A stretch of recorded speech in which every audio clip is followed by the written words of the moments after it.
بسم الله الرحمن الرحيم انظر كيف يفترون على الله الكذب وكفى به إثما مبينا.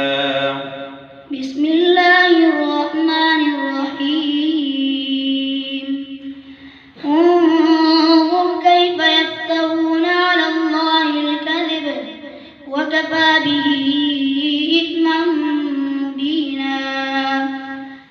ألم تر إلى الذين أوتوا نصيبا من الكتاب يؤمنون بالجبت والطاغوت ويقولون للذين كفروا هؤلاء أهدى من الذين آمنوا سبيلا. أولئك الذين لعنهم الله ومن يلعن الله فلن تجد له نصيرا.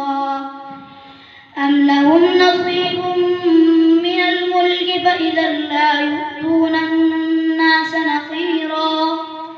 أم يحسدون الناس على ما آتاهم الله من فضله فقد آتينا آل إبراهيم الكتاب والحكمة وآتيناهم ملكا عظيما. فمنهم من آمن به ومنهم من صد عنه وكفى بجهنم